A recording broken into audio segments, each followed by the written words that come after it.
நம்ம தமிழ்நாட்டில் ஏப்ரல் 23 சட்டமன்ற தேர்தல் நடக்க போகுது. மொத்தம் 234 தொகுதி. அதில் பல ஸ்டார் தொகுதிகள் இருக்குது.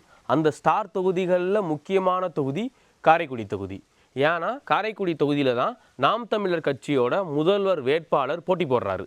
இப்போ இதே காரைக்குடி தொகுதியில் இலுப்பக்குடி ஊராட்சியில் இருக்கிற இலுப்பக்குடி புதுக்குடியிருப்பு கிராம மக்கள் வரப்போகிற சட்டமன்ற தேர்தலை புறக்கணிக்க போகிறதாக அறிவிச்சிருக்காங்க. எதுக்காக அவங்க தேர்தலை புறக்கணிக்கிறாங்கன்னா, அவங்க காலங்காலமாக பயன்படுத்திக்கிட்டு இருந்த அந்த ஊரோட சுடுகாடை தமிழ்நாடு அரசோட வருவாய்த்துறை தனிநபருக்கு பட்டா போட்டு கொடுத்துருக்கு. அந்த தனிநபர்கள் அந்த சுடுகாடை சுற்றி வேலியை அமைச்சிருக்காங்க. இப்போ இந்த இலுப்பக்குடி புதுக்குடியிருப்பு கிராம மக்கள் அந்த வேலியை உடைச்சு எதிர்ப்பு தெரிவிச்சிருக்காங்க. இன்னைக்கு எங்கள் கிராமத்துக்குன்னு ஒரு சுடுகாடு இல்லை, இருந்த சுடுகாட்டையும் இந்த அரசு தனிநபருக்கு பட்டா போட்டு கொடுத்துருக்கு, எங்களோட சுடுகாடை மறுபடியும் எங்களுக்கு மீட்டு கொடுக்கணும், அப்படி மீட்டு கொடுக்கலாட்டி நாங்கள் வரப்போகிற சட்டமன்ற தேர்தலை புறக்கணிப்போம் அப்படின்னு அந்த மக்களை அறிவிச்சிருக்காங்க. நான் போன ஞாயிற்றுக்கிழமை அந்த ஊருக்கு போயிருந்தேன். அதுக்கு 2-3 வாரத்துக்கு முன்னாடியே அவங்க தேர்தல் புறக்கணிப்புன்னு அறிவிச்சிருக்காங்க. இது வரைக்கும் நான் ஞாயிற்றுக்கிழமை போயிருந்தேன், அது வரைக்கும் எந்த ஒரு அரசியல் கட்சியுமே அவங்கள சந்திக்கலையாம். இன்னைக்கு தேர்தல் அதிகாரிகளும் சரி, கலெக்டர்லேருந்து சில அரசாங்க அதிகாரிகள் எல்லாரும் பிரச்சாரம் பண்ணிக்கிட்டு இருக்காங்க. விழிப்புணர்வு பிரச்சாரம், நீங்கள் எல்லாரும் ஓட்டு போடணும், ஓட்டு போடுறது நம்ம ஜனநாயக கடமை அப்படின்னு. இந்தியாங்கிற மிகப்பெரிய ஜனநாயக நாட்டில் வாழ்கிறது தான் கஷ்டம்னு நினச்சோம். ஆனால் செத்தா கூட புதைக்கிறதுக்கு நிம்மதியாக எங்களுக்கு ஒரு இடம் இல்லை, அதுக்கு நாங்கள் கஷ்டப்பட வேண்டியதாக இருக்குது. அப்புறம் எதுக்கு நாங்கள் இந்த தேர்தலில் பங்கு இருக்கணும், நாங்கள் இந்த தேர்தலை புறக்கணிக்கிறோம் அப்படின்னு அந்த மக்கள் அறிவிச்சிருக்காங்க. இதுக்கு தேர்தல் ஆணையமும் அரசாங்கமும் அரசு அதிகாரிகளும் அரசியல் கட்சி தலைவர்களும் அந்த மக்களுக்கு என்ன தீர்வை கொடுக்க போகிறாங்க?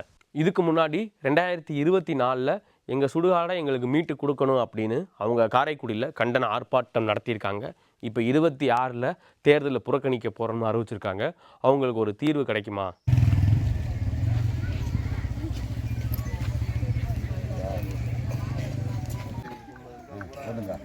என் பேர் நாச்சம்மை. நான் இலுப்பக்குடி புதுக்குடியிருப்பு இந்த கிராமத்தில் இங்கே வசிக்கிறோம்.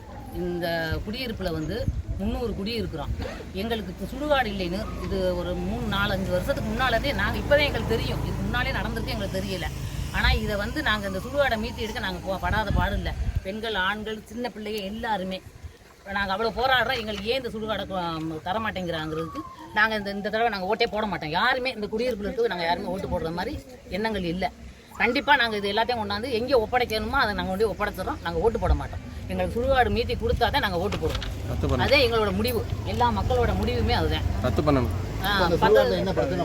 இந்த சுடுகாட்டில் எங்கள் சுடுகாட்டை எப்படிங்க நீங்கள் அடுத்த ஆளுக்கு பட்டா போட்டு கொடுத்துருக்காங்க? எப்படி கொடுத்தாங்க? இது சுடுகாடுன்னு இருக்கு, அப்போ எப்படி அதை பட்டா போட்டாங்க?